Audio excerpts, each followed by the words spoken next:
Greetings, good people. It's your girl T here, Chief Controller, and I need to tell you something. I need to tell you something real quick about how stories get told in this country, especially immigrant stories, especially stories told by women who refuse to let someone else hold the microphone. You know how I feel about controlling the narrative, and controlling your own narrative is very important.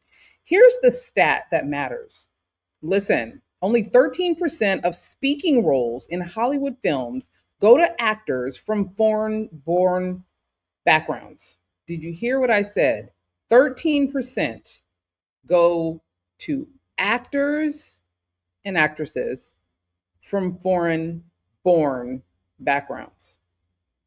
Why should that matter to you? I'm going to help you understand that today. Okay, I think it's very important.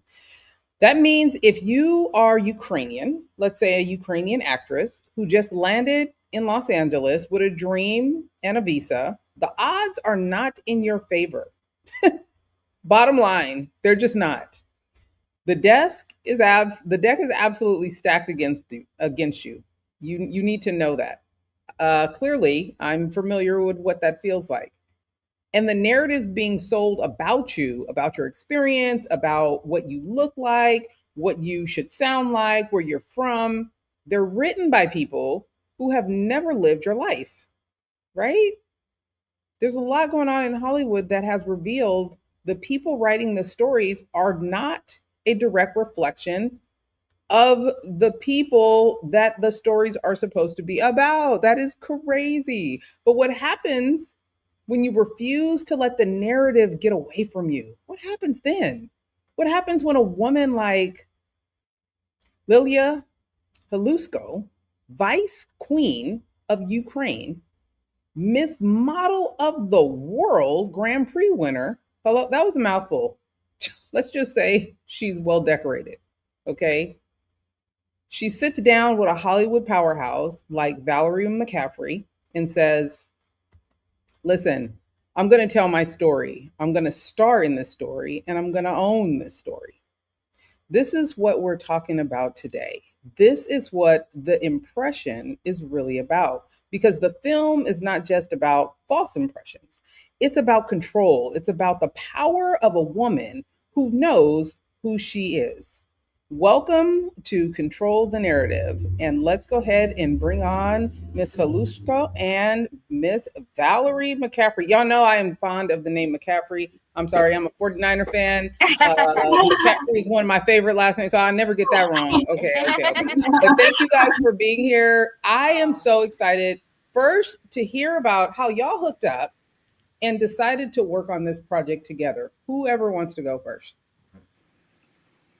So we have story with Valerie for 4 years maybe, because when I was studying in an academy, my teacher represented me to Valerie, and my teacher said like, Valerie will help you out, and Valerie, you should believe in that student.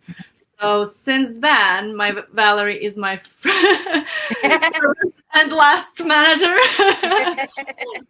So I was knocking a lot of doors, and every door just shuts down. I had a lot of auditions. I didn't know the language when I moved to this country. I thought I know English, but I remember our first meeting with Valerie, I couldn't even speak. So she raised me, basically, and now we realized, why do we need to knock in somebody's door? We have make our own project, and that's what we did. I had a lot of stories in my life, and I can tell Valerie's script based on real life. Everything what happens in that script is from real life, real stories. Okay, listen, really quick. Let me start here, because I want people to understand what they are actually watching when they see the impression. Okay, Valerie, you wrote and produced it, right? Walk me through it. What is the story? Well, I mean, this started, Liliia and I went and had coffee, and just to talk about things, and just there were some opportunities that didn't sound very attractive to me. And I got really frustrated. And I see like who she is as an actress. I see her passion and how she's tried so, so hard in her craft. And that's number one for me. If somebody is doing everything they can to grow as an actress, that really inspires me. And I was just sitting there thinking, enough, enough. I'm going to write this. I'm going to write this short. We're going to star in it. I'll produce it and let's go. And that's what happened. And having known Lilia, I did take from what I knew about her and about her life. And because I listened to, people don't listen to other people, and they don't absorb them, but I absorb everything from what somebody tells me. And so in one day I wrote the screenplay, right? Mhm. And one day, the next day I sent it to her. Okay. What's this story about? This story is about a woman who has come to this country, and they have a preconceived notion about who she is. Mm-hmm. And I don't really want to give away the ending or what happens, but she surprises us in the film of who she is. And we, Yeah. I Yeah. love that. I love that. Lilia, let me, you're living this story in real time. I think that's important to know. You came Yes. from Ukraine, you built a career there, right? Vice Queen of Ukraine, Miss Model of the World. And listen, you are beautiful. Okay. There is no surprise there. Miss Model of the World. And then you came to Los Angeles. Walk me through that decision. What was the narrative you wanted to control when you made that move?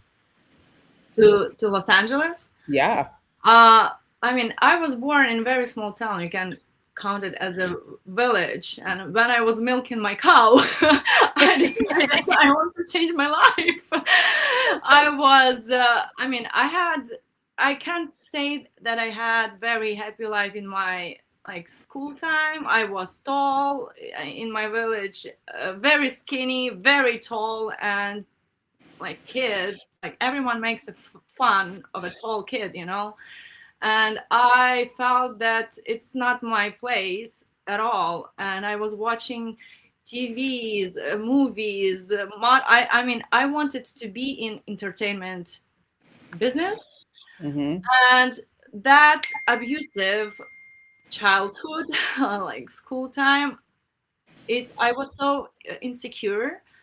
And I couldn't talk to people at all, even in my own language. I couldn't ask what time it is. So that's why I decided to fight my fears, and I submitted to, I wanted to be TV journalist and TV news reporter. So I was studying for that. And step by step, I don't know, I was working, I still work hard every day on every craft, stunts, acting. I still work on my English. So doors open and dream big. I mean, the sky is the limit. My next step was the USA. My visa was refused 6 times, but I didn't give up even then. So I submitted to Theater of Arts, the Academy, and they approved me, and I moved to USA to study. And yeah, I still have dreams, and I realized if you don't make your dreams happen, like you have 100 doors closed behind you, but you need to open some doors. If doors do not open, just create your own door and and have your own door and work on that, and opportunities will come if you have discipline, and people notice you, and people believe in you, and they help you. That's what I notice here. Valerie, you're kind of like an angel. You didn't wait for the industry to validate this story. You stepped right into this project that allowed you to tell this story, and you worked with her. My question for you is, how did you recognize she was the person for this role? How did you come to terms with this is a good fit for what I'm doing?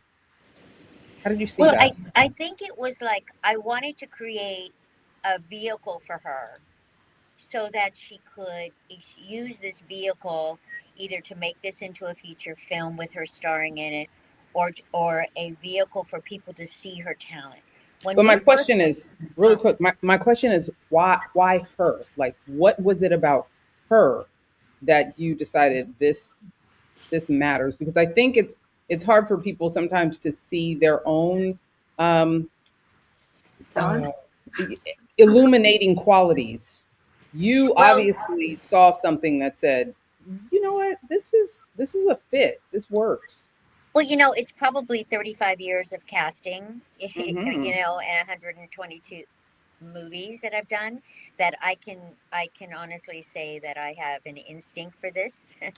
And I know I would not have done this several years ago, but she was ready, and that's what I recognize. Is I watch her auditions, because I do manage her, so I watch her auditions and I've watched her growth, and I also, I come from an Armenian family, and we come from nothing coming to this country. So I completely related to Lilia, and wanting that happiness for her and that vehicle for her.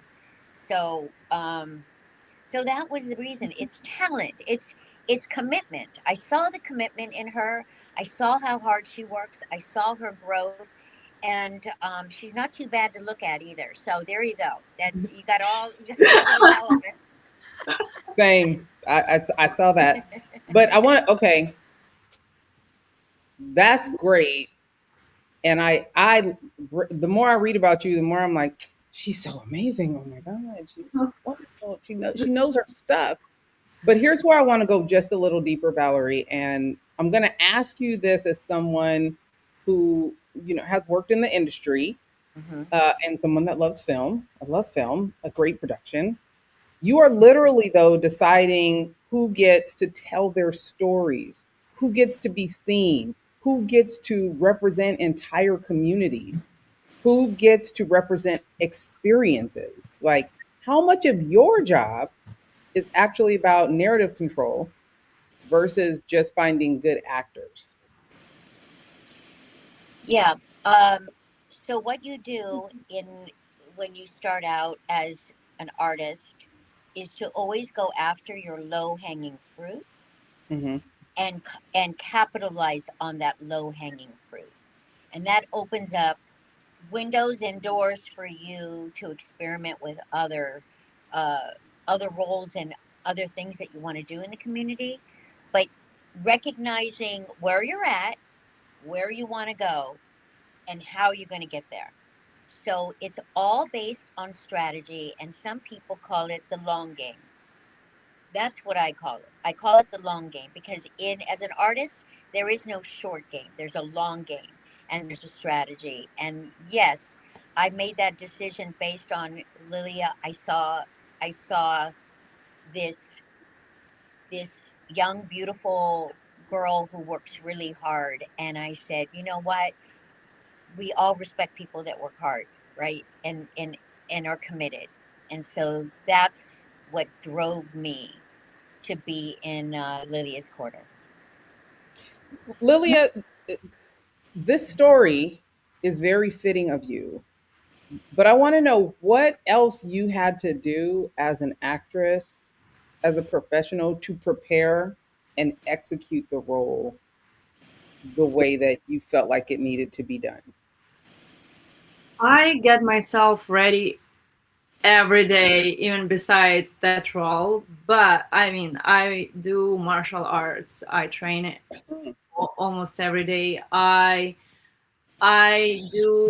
study acting because acting, I also think it's like gym, because when you go to Olympics, for example, you do some sports, you have to train every day in order to have muscles, in order to be fit. Same about acting. People think you're beautiful and that's enough. You can be an actor. It's not enough. Acting also for me as a sport. So I have to train myself every day to have that muscle in order to prepare for that role. I'm mom immigrant, and I've been underestimated in my life a lot of times. And you don't have to give a birth to know how to love a child, how to protect a child. But I'm grateful I have a little one, Alexander, in my life that I can relate. I have stories in my life that I don't know how to say that, so I don't give give away the story.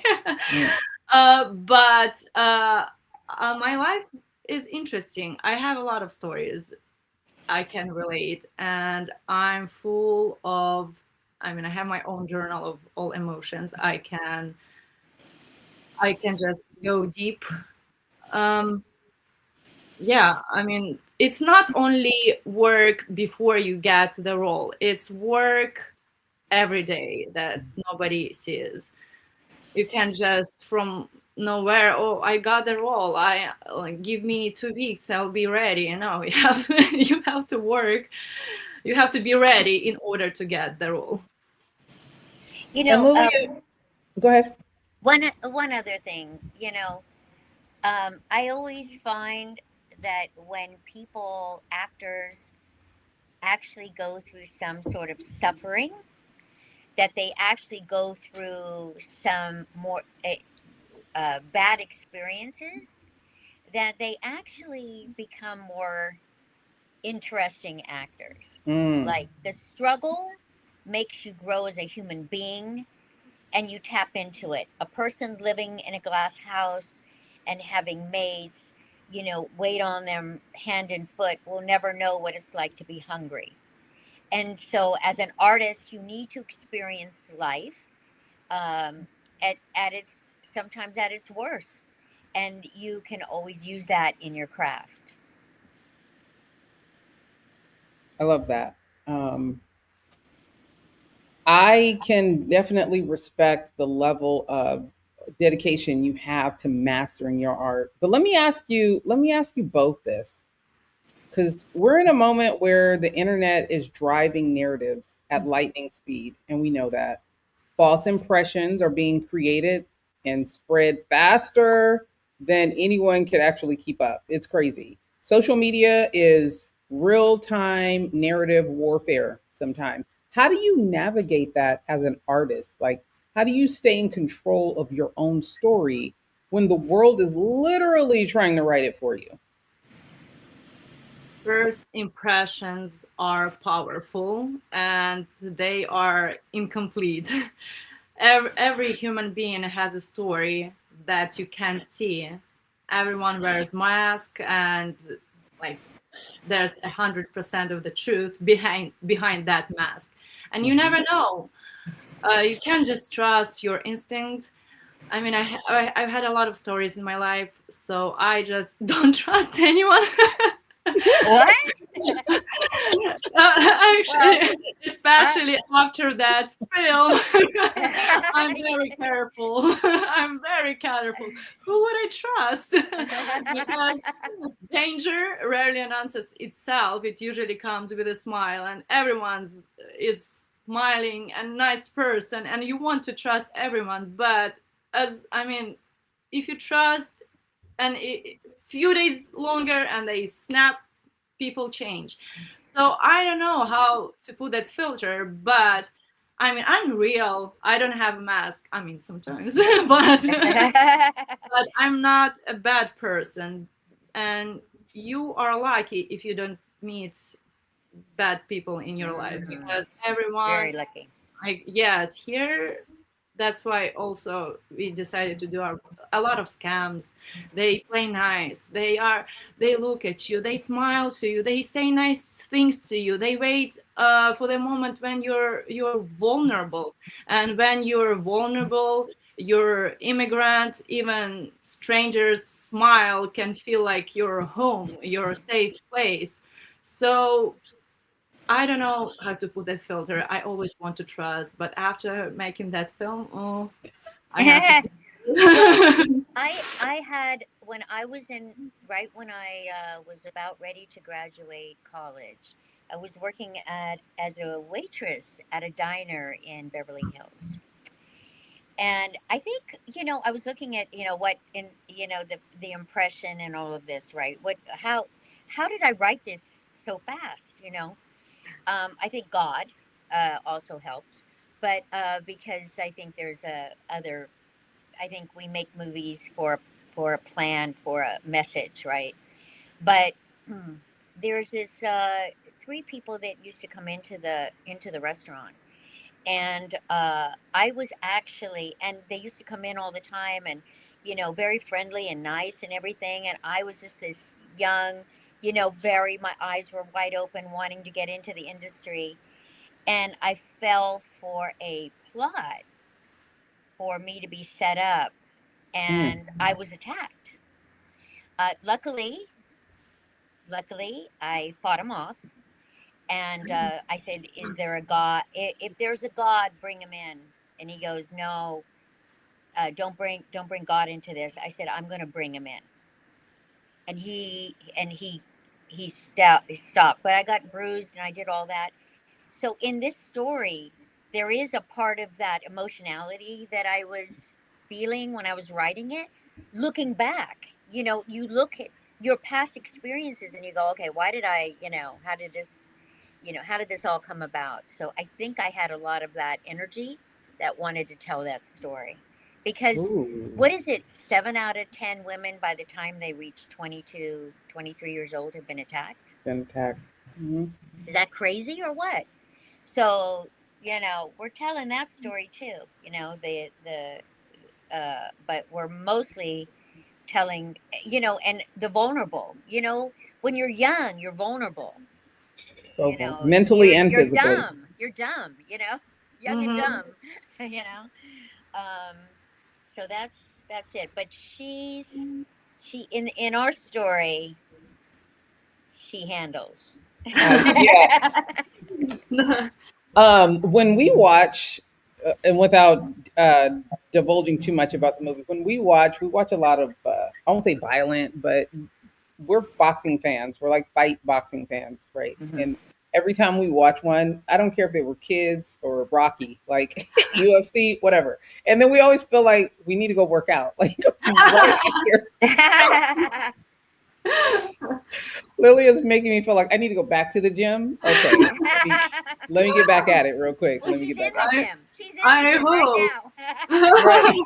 I mean, if I inspire people, that's my goal too, because we all need inspiration, but inspiration, motivation makes us to start to do something, but only discipline gets it done. So Yep. inspiration first, but then go and be disciplined to Yep. It'll make be things. amazing. Mhm. Valerie, from a production standpoint, and from a strategy place, what does an Oscar qualifying festival premiere mean for a project like this? It could mean cash prizes. It could mean that we could put it on the internet and people will watch the film more. It will mean that we could get some interest in developing it into a feature, but we're not waiting for that. Um, we did get nominated for best stunts in this film, um, but it's a lot more than that. I think and it's just the satisfaction, of winning something. It always makes you feel good. But the bottom line is you have to know that when you watch our movie, this is a mature group of filmmakers. This isn't a 15-year-old with a camera for the first time. Mm-hmm. So you see that in our film, and I'm very proud of it. I'm proud of Liliia. She has a song at the end of it, which is just beautiful, and it fits into our movie perfectly. So we have great people, and knowing that we put like great people in this film, the award is great, but our finished product, you got to know what you have, and we have it. Kudos to you. Kudos to you. Let's Yeah. wait a minute. Did you say she has music in here also? Yes, What? yes, Yeah. and yeah, and You Thought I never missed know that. what's gonna work, so you have to be ready for everything. I have 50 skills listed. She was like, I'm ready. I told you I've been yeah. working on this. I'm ready. Okay. Yes, I wrote and sang a song, and it's also, I mean, for my soul, I'm very happy that everyone approved it, because I know if it's bad, nobody gonna use it in the film, and I'm happy that team is happy, and we have really great team. Without that team, it's impossible to make it work, because every single one, from gaffer to director, they paid attention to details. They I mean, they just wanted to make it work so good, not just like we done and that's it. And you have dreams, but a good team makes your dreams come true. 100%. 100%. Well, before we get out of here, I want to make sure everybody knows where they can, or if they still can, view the film and continue to support you both. Valerie. Well, we'll certainly send you. We'll certainly send you a copy. Hey. Yeah. You know, but we still have some festivals to go. So we'll probably, if there's a place that we can just update your audience to let them know where they can find the film. But we screened last night, so we're waiting on some other decisions on some of the other submissions that we've had. Okay. So Wonderful. Wonderful. And what about you? What else do you have coming up, Miss Liliia? I mean, that's a question to Valerie, because she manages me. I'm yeah. I'm ready to. I mean, I love auditions. I love to work. If you give me work, I'm ready to work 24 hours a day, even more if necessary. So I have a lot of skills listed, and I'm ready to any opportunity that comes. I'm just ready. We're talking about a sci-fi action movie that I'm producing, that she quite possibly will be a part of. So that's one that is pretty exciting. So I don't fangirl out too much, but Valerie, I might start cyber stalking you. I'm sorry. I need to know what you're working on, ma'am. What? And also the stunt coordinator and the director, they worked on the film, and now they working on new projects, and they are so happy to help me. They said, you are an amazing person, you are easy to work. If we have good fit, good role for you, we will be happy to work with you. And it makes me, I mean, warm and proud of myself. Sorry, it sounds so egoistic. No, because, yeah. So I'm grateful for that team, because they help each other. So I'm just grateful for those people that I have them in my life. And we are you know, grateful. It usually starts, with our director, and then there's it's the connections of making sure that everybody on the production is doing what they need to do, and do it in the best of their ability.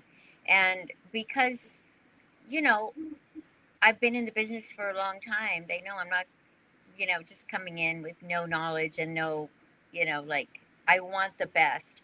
And she, I wanted the best for her, and she But again, Lilia, you're just like a lovely person to work with too, and that's really helpful because in this business, I would say that yes, you can have talent, you can have all of this stuff, but people don't want to work with you.